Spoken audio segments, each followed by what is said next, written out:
विदर्भ।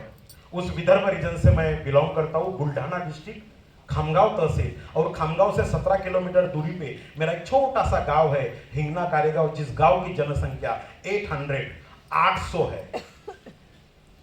उस 800 जनसंख्या वाले गांव में एक खेत मजूरी करने वाले फैमिली में मेरा जन्म हुआ। बचपन से मेरी माँ, मेरे पिताजी थोड़े से एम्बिशियस थे, गरीब थे लेकिन एम्बिशियस थे। उनको ऐसा लगता था कि बच्चा पढ़ लिख के बड़ा हो जाए।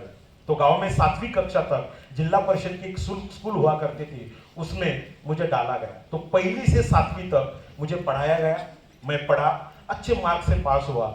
जब 7वीं कक्षा मैंने उत्तीर्ण किया, तब 8वीं कैसे पढ़ना है, 9वीं कैसे पढ़ना है, तो हमारे गांव में स्कूल की व्यवस्था नहीं थी। खेड्यामध्ये राहत होतो, गावामध्ये राहत होतो। तो मेरी माँ ने, माझ्या आईने माझ्या मामाकडे म्हणजे तिच्या भावाकडे एक विनंती केली कि मेरा लड़का पढ़ना चाहता है, तेरे घर में आके अगर पढ़ा तो तुझे कोई प्रॉब्लम है क्या? तो मामा जी ने बोला कि कोई प्रॉब्लम नहीं। तो फिर 8वीं 9वीं 10वीं मेरे गांव से 17 किलोमीटर दूरी पे खामगांव तहसील में लाखनवाड़ा नाम का एक गांव हुआ करता था, जिला परिषद स्कूल में मैंने 10वीं कक्षा तक पढ़ाई किया। और 10वीं कक्षा में दोस्तों मैं 86% से पास हुआ। मेरे खानदान का, मेरे गांव का मैं पहला लड़का था जिसने 86% लेके 10वीं कक्षा में पास किया। तो गांव में भी अच्छा हुआ, मेरी माँ को अच्छा लगा, पिताजी को अच्छा लगा, गांव में भी अच्छा लगा। लेकिन सवाल यह हुआ कि अब क्या करें, आगे की पढ़ाई कैसे करें। तो बहुत सारे मित्रों ने, बहुत सारे टीचरों ने सलाह दी कि तू ITI कर। लेकिन मन में ITI करने का कोई विचार नहीं था। तो एक फ्रेंड्स ने मुझे बोला कि खामगांव में, मेरा जो होम टाउन है खामगांव में, गवर्नमेंट हॉस्टल रहते हैं, तुझे परसेंटेज अच्छे मिले तो आराम से गवर्नमेंट हॉस्टल में तेरा नंबर लग सकता है, जहां पे पूरा काम, पूरा स्टाइपेंड वगैरह सब गवर्नमेंट देती है। तो समाज कल्याण विभाग के माध्यम से जो हॉस्टल हुआ करते थे गवर्नमेंट के, वहां पे मैंने 11वीं 12वीं कंप्लीट किया और 12वीं में मुझे 84% मिले। ये पता नहीं था कि आर्ट्स लेना है, साइंस लेना है, जिसने बोला वो लिया। आर्ट्स फैकल्टी से मैंने 84%, उस साल 2% से मेरा मेरिट चूक गया। 86% पे 12वीं का मेरिट था और 84% मुझे 12वीं में मिले। तो दोस्तों आप क्या करें? तो एक टीचर ने मुझे बोला कि तुझे जल्द से जल्द अगर नौकरी चाहिए तो सबसे पहले डीएड कर।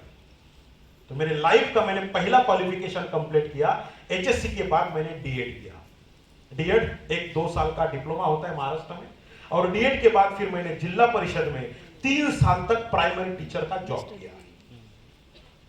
I was a primary teacher. मेरा लाइफ का जर्नी शुरू हुआ प्राइमरी टीचर से।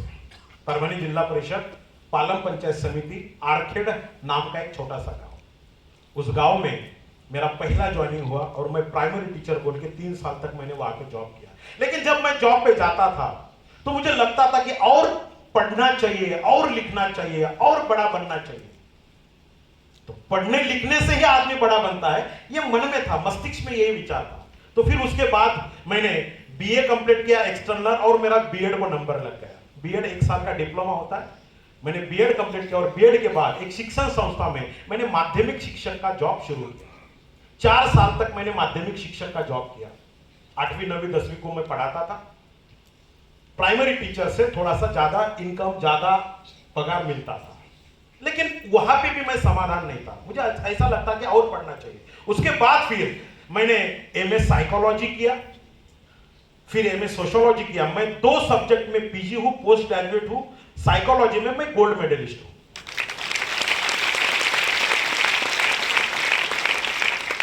तो 2 सब्जेक्ट में PG करने के बाद मेरे पास तजुर्बा था 3 साल का प्राइमरी टीचर का और 4 साल का माध्यमिक शिक्षक का।